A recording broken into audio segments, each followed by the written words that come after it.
नमस्कार दोस्तों।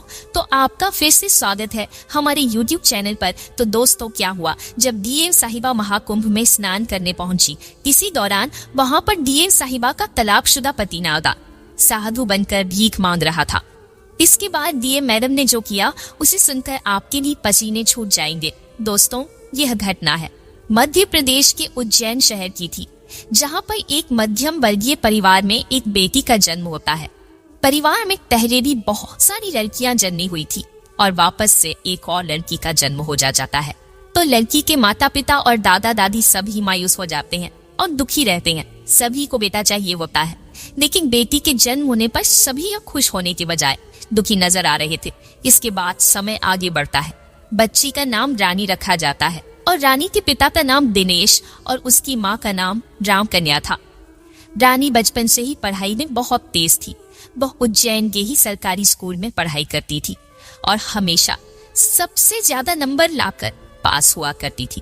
कई बार उसके स्कूल के सर और मैडम उसके माता पिता से कहा करते थे कि आपकी बेटी पढ़ाई में बहुत तेज है और इसका दिमाग भी काफी अच्छा है, आप इसे आगे खूब पढ़ाना, यह आगे जाकर एक अच्छी नौकरी करेगी, इसका भविष्य काफी उज्जवल होगा।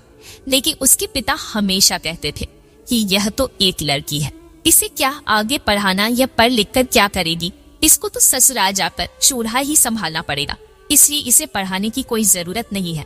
लेकिन उसकी माँ अपने पति से लड़ाई झगड़ा करके रानी को हमेशा पढ़ाती आई थी। धीरे धीरे समय आगे बढ़ रहा था। रानी 10वीं कक्षा में पढ़ाई कर रही थी और उसकी उम्र करीब 16 वर्ष की थी। तभी रानी की समाज के कुछ लोग रानी के लिए रिश्ता देकर रानी के माता पिता और दादा दादी के पास आते हैं। लेकिन रानी यह सुनकर काफी दुखी हो जाती है, क्योंकि रानी की उम्र अभी लगभग 16 वर्ष ही थी। उसके पिता तो काफी खुश नजर आ रहे थे, क्योंकि लड़के वाले काफी आमिर खानदान के थे और उनको जल्दी से रानी की शादी करके फ्री होना था। रानी के दादा दादी भी रिश्ते के लिए तैयार हो जाते हैं, लेकिन रानी की माँ अभी भी दुखी थी। सभी लोग रानी के बिना हाँ और बिना नाक और न ही रानी की पसंद पूछते हैं और रिश्ते के लिए हाँ कर देते हैं। लड़के की उम्र करीब 19 साल की थी और रानी की केवल 16 साल की थी जब राव को यह बात पता चलती है कि उसकी शादी के लिए रिश्ता तय कर दिया है और कुछ दिनों में उसकी शादी भी तय होने वाली थी। तो बहुत दुखी हो जाती है और वह अपनी माँ से कहती है कि माँ, मुझे आगे पढ़ाई करनी है, मुझे अभी 11वीं और 12वीं की परीक्षा भी देनी है, मैं आगे पढ़ना चाहती हूँ, मुझे शादी नहीं करना है। लेकिन उसकी माँ भी क्या करे, वह भी मजबूर थी। उसके सास ससुर और पति के आगे उसकी एक नहीं चलती थी। एक दिन वह अपने पति से कहती है कि अभी रानी शादी नहीं करना चाहती है, अभी उसे पढ़ना है, तो उसे पढ़ाई करने दीजिए, इसकी शादी हम बाद में करवा देंगे। तो रानी के पिता रानी की माँ को खूब मारते हैं और खूब प्रताड़ित करते हैं और कहते हैं कि तू ही लड़की को बिगाड़ रही है, बड़ी होकर यह किसी लड़के के साथ भागकर शादी कर लेगी और मेरा नाम समाज में डुबा देगी। इससे अच्छा है मैं इसकी शादी करके अपनी समस्या से छुटकारा पा लूं। यह सुनकर रानी काफी दुखी होती है। अपनी माँ को मार खाता देखकर अब वह भी पिघल जाती है और शादी के लिए हाँ कर देती है। इसके बाद उसकी 10वीं की परीक्षा होती है, जहाँ वह काफी अच्छे नंबर लाकर पास होती है। इसके बाद उसकी शादी की तारीख पास में आ जाती है, जहाँ पर उसका बाल विवाह हो रहा था।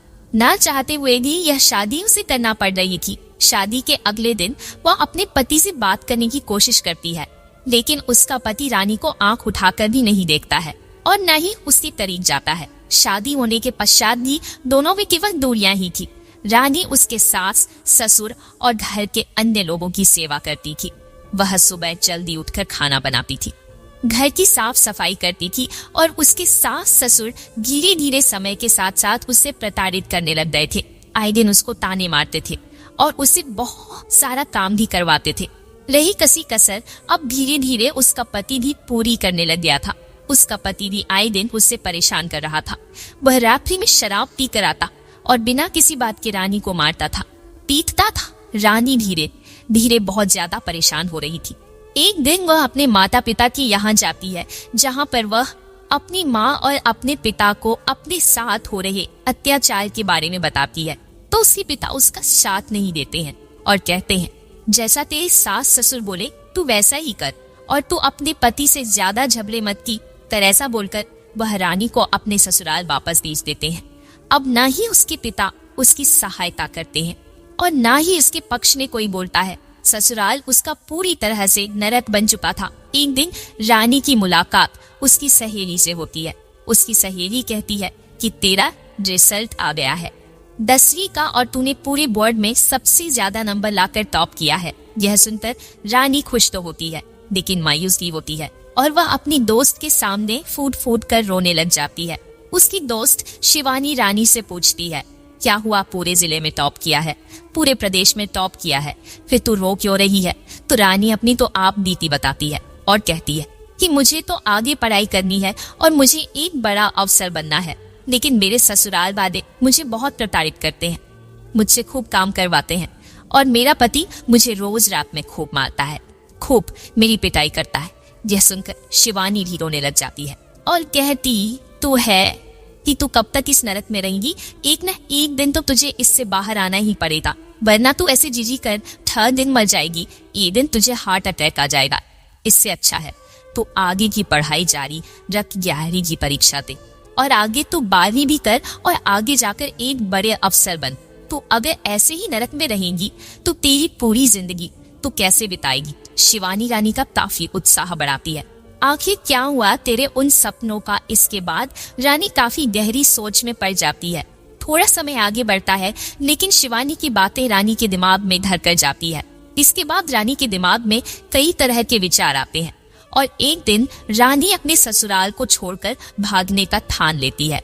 इसके बाद एक दिन रात्रि में वह अपने कुछ गहने जो उसके माता पिता ने उसे दिए थे वह लेकर ससुराल को छोड़कर बस पकड़ के दिल्ली चली जाती है, जहाँ पर उसकी एक सहेली रहा करती थी। वह दिल्ली में ही रहकर अपनी आगे की पढ़ाई पूरी करने लग जाती है। वह दिल्ली के एक सरकारी स्कूल में अपना दाखिला करवाती है, जहाँ पर वह अपनी 11वीं की परीक्षा देती है और उसे 12वीं में दाखिला भी मिल जाता है, जहाँ पर वह छात्रवृत्ति के बेस पर अपना दाखिला भी ले लेती है और वह अपनी दोस्त के घर पर ही रुका करती थी। उसके पास कुछ पैसे भी थे और कुछ गहने भी थे जो उसके पास ही थे, जिससे उसका रोजगार चल रहा था। धीरे धीरे समय आगे बढ़ रहा था। उसके माता पिता और अधर उसकी ससुराल वाले रानी को ढूंढ ढूंढ कर हार मान चुके थे और इधर रानी अब अपनी आगे की पढ़ाई जारी रखती है। धीरे धीरे समय आगे बढ़ता है। अच्छे नंबर लाकर पास हो जाती है। इसके बाद उसके अच्छे परिणाम के बल पर उसे एक अच्छे कॉलेज में एडमिशन भी मिल जाता है और वह बीए की परीक्षा में भी काफी अच्छे नंबर लाकर पास होती है और अपना नाम रोशन करती है। अब उसका लक्ष्य आगे एक बड़े अफसर बनने का था। एक दिन उसके कॉलेज में दिल्ली के कलेक्टर मैडम आते हैं। दिल्ली की कलेक्टर मैडम उसके कॉलेज में अपना भाषण देती है, जिसमें वही कलेक्टर मैडम अपने जीवन का संघर्ष सभी बच्चों को सुनाती है और रानी कलेक्टर मैडम की कहानी सुनकर काफी ज्यादा आकर्षित हो जाती है। वहीं पर से रानी को कलेक्टर बनने की प्रेरणा मिलती है और रानी उसी दिन ठान लेती है कि वह भी एक दिन कलेक्टर बनेगी, लेकिन बनेगी कैसे उसे समझ नहीं आ रहा था। आखिर कलेक्टर बनने के लिए क्या करना पड़ता है उसको अभी तक यह जानकारी नहीं थी। इसके बाद वह कलेक्टर मैडम का पीछा करती है, लेकिन सौभाग्यशाली थी वह रानी कलेक्टर मैडम की नजर रानी पर पड़ती है और वह रानी को बोलती है, बेटा क्या हुआ, मैं तुम्हें कब से देख रही हूँ, तुम मेरा पीछा कर रही हो और वहाँ पर भाषण देते समय भी मुझे तुम्हारे अंदर अलग ही तेज दिखाई दे रहा था, बोलो बेटा क्या हुआ। इसके बाद वह अपने जीवन की पूरी सच्चाई कलेक्टर मैडम को बता देती है और कहती है कि मेरा बाल विवाह हुआ है, मेरे ससुराल वाले मुझे बहुत परेशान करते हैं, मेरा पति भी मुझे बहुत प्रताड़ित करता था, वहां से मैंने भागकर दिल्ली में सरकारी स्कूल में दाखिला लिया था और इसके बाद मैं बीए की परीक्षा यहाँ पर दे रही हूँ। ये सुनकर कलेक्टर मैडम रानी को कहती है कि रानी बेटा तुम बहुत बहादुर हो और तुमने बहुत अच्छा करा कि तुम अपने सुनहरा उज्जवल भविष्य पड़ा हुआ है। अगर तुम चाहो तो आगे अपने भविष्य को बहुत सुनहरा बना सकती हो। इसके बाद रानी कहती है, एसटी मैडम मुझे आगे जाकर अब क्या करना चाहिए, मैं भी आपकी जैसी बड़ी अफसर बनना चाहती हूँ। तब कलेक्टर मैडम रानी को बताती है, अगर तुम्हें मेरे जैसा बड़ा अफसर बनना है तो तुम्हें IAS की परीक्षा देनी होगी और यह परीक्षा काफी कठिन होती है, लेकिन मुझे तुम में वह काबिलियत नजर आ रही है। तुम चाहो तो ये परीक्षा दे और इसकी तैयारी करो, एक दिन तुम भी काफी अच्छी कलेक्टर बनोगी। यह सुनकर रानी काफी ज्यादा प्रभावित होती है। अब उसे अपना लक्ष्य मिल चुका था अब वह समझ चुकी थी कि अब उसे कलेक्टर बनना है। उसके बाद वह बाकी परीक्षा पास करके IAS बनने की तैयारी करने में जुट जाती है। वह एक कोचिंग सेंटर में अपना दाखिला देती है। उसके पास कुछ गहने पड़े हुए थे जिन्हें बेचकर वह अपना दाखिला करती है और आगे की पढ़ाई जारी रखती है। इसके बाद उसकी मुलाकात एक गांव के लड़के से होती है जो वह IAS की तैयारी कर रहा होता है। उसका नाम राजू था। रानी और राजू दोनों के बीच में धीरे धीरे थी दोस्ती हो जाती है। राजू भी पढ़ाई में काफी तेज था और उसकी जिंदगी की कहानी भी काफी गंभीर। वह भी एक गरीब परिवार से था। उसकी हालत भी बहुत ज्यादा खराब थी और वह भी कलेक्टर बनने के लिए दिल्ली आया था अपने पूरे घर बार को छोड़। धीरे धीरे दोनों के बीच में नजदीक आती है। दोनों एक दूसरे का उत्साह बढ़ाते हैं, एक दूसरे को पढ़ाई में और ज्यादा आगे बढ़ाते हैं और साथ में IAS की परीक्षा की तैयारी कर रहे होते हैं। एक के बाद एक वह IAS की परीक्षा देते जाते हैं, जिसने पहली परीक्षा में दोनों काफी अच्छे नंबर लाकर पास होते हैं। दोनों के अंदर काफी ज्यादा उत्साह था। दोनों काफी ज्यादा मन लगाकर साथ में पढ़ाई कर रहे होते हैं। लेकिन जहाँ एक लड़का और एक लड़की होते हैं वहाँ पर दोस्ती तक रिश्ता नहीं रहता है। यह रिश्ता एक समय पर आकर आगे बढ़ ही जाता है दोनों के बीच में और नजदीकियां बढ़ती है। तब राजू रानी को प्रपोज कर देता है और कहता है, रानी मैं तुमसे बहुत प्यार करता हूँ।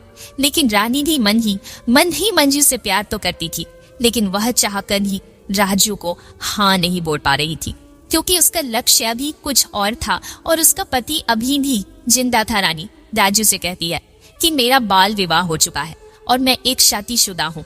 भले ही मैं अपने पति के साथ कभी भी नजदीक नहीं हुई हूँ, लेकिन मैं तुमसे कुछ भी झूठ नहीं बोलना चाहती। मैं तुम्हें सारी सच्चाई बताना चाहती हूँ। मैं तुम्हें बहुत पसंद करती हूँ, लेकिन मेरा बाल विवाह हुआ है और मैं अपने पति को छोड़कर यहाँ पर आई हूँ। तो राजू कहता है कि मुझे तुम्हारे पास से कोई लेना देना नहीं है। मुझे तुम बहुत पसंद हो और मैं तुम्हारे साथ पूरी जिंदगी बिताना चाहता हूँ। अपन दोनों साथ में मिलकर कलेक्टर की आगे की परीक्षा देंगे और साथ में कलेक्टर बनेंगे। इसके बाद रानी भी राजू को हाँ कर देती है और दोनों एक दूसरे के और ज्यादा नजदीक आ जाते हैं। लेकिन कहते हैं ना कि जहाँ नजदीकियां बढ़ जाती हैं तो लक्ष्य छूट जाते हैं, और वह भी यही राजू का धीरे धीरे पढ़ाई से मन हट रहा था। लेकिन रानी का अपने लक्ष्य पर ध्यान केंद्रित था। वह अपनी परीक्षा की तैयारी पूरी जोरों शोरों कर रही थी, लेकिन उधर राजू के मन में केवल रानी के ही ख्यालात थे। अब अगली परीक्षा आ चुकी थी और रानी ने अपना पेपर खूब अच्छे से दिया और राजू ने भी अपना पेपर खूब अच्छे से दिया, लेकिन परिणाम उम्मीद से बिल्कुल उल्टे निकले। रानी तो अपनी परीक्षा में अच्छे नंबर से पास हुई, लेकिन राजू अपनी परीक्षा में पास तो हुआ, पॉप वाते थी, लेकिन बहुत कम नंबर लाकर अगर 2 नंबर भी कम आते तो वह परीक्षा में फेल हो जाता। यह देखकर राजू काफी ज्यादा दुखी हुआ और रानी ने भी राजू को कहा कि हम कुछ समय के लिए अब दूर रहेंगे, क्योंकि अगर हम दोनों ऐसे ही साथ रहेंगे तो इसका असर हमारी पढ़ाई पर पड़ेगा और अब आखिरी पड़ाव आ चुका है, और अगर हमने अपन दोनों पास नहीं हुए या फिर तुम फेल हो गए तो तुम्हारा पूरा करियर खराब हो जाएगा। इसलिए अभी केवल और केवल पढ़ाई पर ध्यान देना है। इसके बाद दोनों फैसला करते हैं कि वे दोनों जब तक कलेक्टर नहीं बन जाएंगे तब तक एक दूसरे से मुलाकात बात नहीं करेंगे। अब दोनों एक दूसरे से अलग हो चुके थे और दोनों अलग रहकर पढ़ाई कर रहे थे। दोनों ने कसमें खा ली थी कि जब तक दोनों कलेक्टर नहीं बन जाएंगे एक दूसरे का मुंह नहीं देखेंगे। इसके बाद आगे की परीक्षा की तैयारी शुरू करते हैं और परीक्षा की तारीख आ जाती है। यह आखिरी परीक्षा थी। अगर इस परीक्षा में दोनों पास हो जाते हैं तो उन्हें फिर इंटरव्यू देना होगा, और उस इंटरव्यू में अगर वे पास हो जाते हैं तो वे कलेक्टर बन जाते हैं। दोनों काफी मन लगाकर परीक्षा देते हैं और परीक्षा के रिजल्ट की बारी थी, और परीक्षा का रिजल्ट रानी का तो खूब अच्छा रहा और उधर राजू का क्या हुआ पता नहीं चला। इसके बाद अब रानी का इंटरव्यू था। रानी अपना इंटरव्यू देने गई थी और उसने अपने सभी इंटरव्यू में पूछे गए सवालों के काफी अच्छे से जवाब दिए। अब समय केवल परिणाम का था। सुबह वह जल्दी उठी नहा धोकर और भगवान को अगरबत्ती दीपक लगाया। तब उसका दरवाजा जोर जोर से खटक रहा था, तो उसने अपने दरवाजे की कुंडी खोली। तब सामने राजू खड़ा हुआ था। वह बहुत खुश दिखाई दे रहा था। राजू ने कहा, मुबारक हो, तुम कलेक्टर बन गई हो। तुमने पूरे जिले में टॉप किया है। यह सुनकर रानी बहुत ज्यादा खुश हो जाती है और राजू को गले लगाकर बहुत रोने लगती है और कहती है, तुम्हारे रिजल्ट का क्या हुआ? तब राजू कहता है कि मैं तो थर्ड अटेम्प्ट में भी फेल हो गया था और चौथे अटेम्प्ट में भी फेल हो चुका हूँ। यह सुनकर रानी बहुत ज्यादा मायूस हो जाती है और कहती है मुझे माफ कर दो, लेकिन राजू कहता है कोई बात नहीं, तुम तो कलेक्टर बन गई हो ना, मैं उसमें ही खुश हूँ। दोनों एक दूसरे के गले लगते हैं। इसके बाद रानी राजू से कहती है कि मैं डीएम के पद पर नियुक्त होने से पहले तो उससे शादी करना चाहती हूँ, लेकिन उससे पहले मुझे कानूनी तौर पर मेरे पति से तलाक लेना पड़ेगा। वह अपने पति को तलाक का नोटिस भी जारी करती है, लेकिन उधर से कोई जवाब नहीं आता है। इसके बाद धीरे धीरे समय आगे बढ़ता है। राजू और रानी दोनों गहने लगते हैं। वे अब भी शादी नहीं कर पा रहे थे क्योंकि रानी का अपने पहले पति से तलाक नहीं हो रहा था। इतने में उसकी पहली पोस्टिंग होती है, जो कि उत्तर प्रदेश के लखनऊ शहर में होती है, जहां पर वह अपना कार्यभार संभालना है। अब सबसे पहले वह अपनी माँ से मिलने जाती है। अपने घर जाकर वह सबसे पहले अपनी माँ को ढूंढती है। अंदर किचन में से उसकी माँ बाहर आती है तो वह देखती है कि सामने उसकी बेटी खड़ी हुई है, जिसके सर पर एसपी की टोपी लगी हुई थी। वह देखकर बहुत खुश हो जाती है और अपनी बेटी रानी को गले लगा देती है और कहती है बेटी तू कहाँ गई थी, कितने साल हो गए तू कहाँ थी। तब रानी कहती है माँ मैं दिल्ली गई थी और वहां पर मैंने खूब पढ़ाई करी और आज मैं कलेक्टर बन गई हूँ। ये सुनकर उसकी माँ बहुत ज्यादा खुश हो जाती है और वह अपने पति को बुलाकर लेकर आती है, जहाँ पर रानी के पिता अपनी बेटी को देखते हैं तो खूब रोने लगते हैं और कहते हैं बेटा मुझे माफ कर दे, इस समाज में बेटियों के साथ कितना गलत होता है, जिसके चलते मैंने तेरी नाबालिग अवस्था में ही शादी करवा दी थी। तेरे ससुराल वालों ने तुझे बहुत प्रताड़ित किया था, फिर भी मैंने तेरी एक नहीं सुनी थी। आज मुझे खूब एहसास हुआ है। उसके पिता रो रो कर रानी से माफी मांगते हैं और रानी अपने दोनों माता पिता को बल लगा देती है और कहती है कि तुम मेरे साथ चलो, अब हम अच्छे घर में रहेंगे। इसके साथ रानी के माता पिता भी अब रानी के साथ रहने लग जाते हैं। धीरे धीरे समय आगे बढ़ता है और प्रयागराज में महाकुंभ मेले का आयोजन हो रहा था। तब रानी की माँ रानी से कहती है बेटा अगर तुम्हें तुम्हारे काम थोड़ी सी फुर्सत मिल जाए तो प्रयागराज वहाँ कुंभ चलते हैं। तो रानी अपनी नौकरी से 2 दिनों की छुट्टी लेकर प्रयागराज जाती है। महाकुंभ मेले में यह महाकुंभ सदी का सबसे बड़ा महाकुंभ था। कुंभ मेले की क्रिया भी शुरू हो रही थी, जहाँ पर खूब साधु आए हुए थे।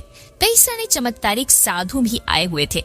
डीएम मैडम अपनी माँ और अपने पिता के साथ महाकुंभ मेला घूम रही थी। वह गंगा नदी के घाट पर पहुंची, जहाँ पर स्नान किया जा रहा था। तभी वहाँ पर अचानक से एक नादा साधु आता है और वह डीएम मैडम यानी कि रानी के पैर पकड़ने लग जाता है। तो रानी साधु महाराज को देखती है और कहती है कि आप मेरे पैर क्यों पकड़ रहे हो। तो साधु महात्मा अपने मुंह से राख हटाते हैं। तो रानी यह देखकर चौंक जाती है, क्योंकि वह साधु की और नहीं बल्कि रानी का पहला पति। रानी कहती है आप साधु के रूप में कैसे। तब वह साधु यानी रानी का पति कहता है कि जब तक तुम मेरे साथ थी तो मैंने तुम्हारी कदर नहीं करी। मैं तुम्हें रोज पिटता था, लेकिन जब तुम मुझे छोड़कर चली गई तो मुझे तुम्हारी बहुत कमी महसूस हुई। मेरे माता पिता को भी तुम्हारे बिना बहुत खराब लग रहा था। धीरे धीरे मैं बहुत दुखी हो रहा था। मैंने तुम्हें खूब ढूंढने की कोशिश करी, लेकिन तुम नहीं मिली। मैंने अच्छी औरत को खो दिया था। मैं बहुत ज्यादा इतनी दुखी था। कुछ सालों तक मैं इधर उधर पागलों के जैसे घूम रहा था। इसके बाद मैंने निश्चय करा कि मैं अब संन्यास ले लूंगा। तब मैंने साधु बनने का फैसला किया और मैं साधु बन गया। यह सुनकर रानी के और उसके माता पिता के होश उड़ जाते हैं। वह साधु मैंने आपको खूब मारा था, खूब प्रताड़ित किया था। रोते रोते कहते हैं कि आप मुझे माफ कर दीजिए, मुझे माफ कर दीजिए। तब रानी अपने पहले पति से कहती है कि आप अगर मुझे नहीं मारते, मुझे नहीं प्रताड़ित करते तो आज मैं कलेक्टर नहीं बन पाती। नीति ने यही लिखा हुआ था, जो नियति और जो भगवान चाहते हैं वही होता है। अगर आप मुझे और आपके माता पिता प्रताड़ित नहीं करते तो आज मैं डीएम नहीं बन पाती। इसके बाद डीएम मैडम उस अघोरी साधु से यानी अपने पहले पति से तलाक ले लेती है और कानूनी तौर पर वह दोनों अलग हो जाते हैं। जिसके बाद रानी यानी कि कलेक्टर साहिबा की और राजू की दोनों की शादी होती है और दोनों खूब प्रेम पूर्वक रहते हैं। दोस्तों, तो आज की इस वीडियो में जो घटना बताई है उस घटना से आपको क्या सीख मिलती है? हमारे देश में आज भी कई ऐसी जगह है जहाँ पर बाल विवाह होता आ रहा है। कई लड़कियों के माता पिता अपनी बेटियों के बचपन में ही विवाह तय कर देते हैं और उनकी शादी कर देते हैं। कई बच्चियां अपने सपने को तोड़कर अपने ससुराल में रोटियां बनाती हैं तो दोस्तों आपको कैसी लगी ये कहानी? यदि अच्छी लगी है तो हमारे YouTube चैनल को सब्सक्राइब करें। धन्यवाद।